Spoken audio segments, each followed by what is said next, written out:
Today I would like to speak about a verse that I believe is misunderstood many times. And that is the verse in James 1 verse 20. It says, "But will you know, O vain man, that faith without works is dead?" And then verse 19 is the verse that's really, completely misunderstood. And that is where it says, "You believe that there is one God, you do well. The devils also believe and tremble." Now, this verse I find is these days used explaining that faith it actually doesn't have really much value because the devils believe and they tremble. So making faith actually as something that is worthless because the devils also believe. Now, the context here was not to talk about how weak faith is and how useless faith is. The context over here is explaining that the devils believes and they have works according to their belief.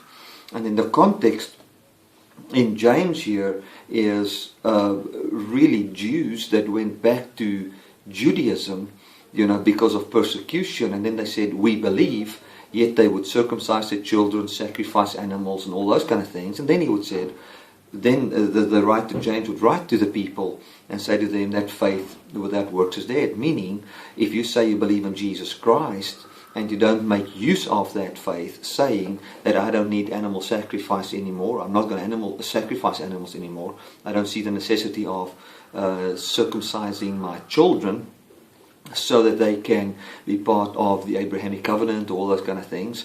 And if you believe that Jesus Christ came as the one that took away all that laws, how can you still circumcise your children? How can you still observe days and months and all those kind of things? So if you say you believe in Jesus, then you shouldn't be afraid of persecution, but continue with your belief, because the justification or the freedom that came your way through what Jesus Christ has done is justly yours. And we experience that by, walking out of the law, saying, I am not part of the law system anymore. It is like being in a place where you are abused and hurt, and Jesus Christ came and he said that you don't have to be in a place where you are abused and hurt.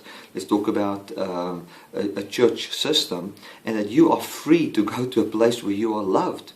If you say, I believe that Jesus Christ, came to set me free, what would justification be? Justification would be to be treated according to the right that you have. You have a right to be free. You've got a right to be loved. You've got a right not to be abused for, for your service you can render or the money you can give or anything like that. You've got a right unto freedom, and then the justification would be to make use of that right. It is just that you make use of that right. So how does faith bring you anything if you say, I believe that I don't have to be abused, but you still sit in a place where you allow the abuse? You can walk away. In the very same way, this is what he says here. You have a right to walk away from, the circumcision. You've got a right to walk away from all the Jewish traditions and the customs of Moses and all those kind of things. Yet these people didn't walk away from it. They stayed in it. So in other words, they said, I believe in Jesus, but I stick to the old law system.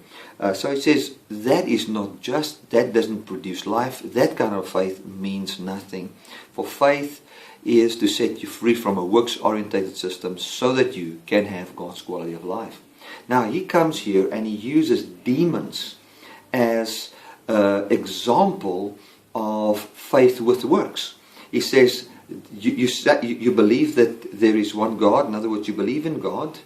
That is good. But look at the devils. They believe, and according to the persuasion that they have, they tremble in fear of the day of judgment. So they've got faith with works. Now you come and you say you have faith and you've got no works, but the devils, they have works with their faith. So how can you not, in this instance, have faith and rejoice in your freedom? So that verse was not there to show that, well, faith is a weak thing because the devils believe, and because the devils believe, they've got faith, and that actually means nothing. The context is they have faith with works. They've got faith and then a corresponding action to their persuasion, and that is what it tells them. Listen, you can have a persuasion and then a corresponding action, which would be then that you can legally, without fear, know you can walk away from the law system, and that you shall have eternal life, even if you don't place a focus on circumcision and all the laws and customs of Moses. So that's basically it. I hope that it helps you. God bless you.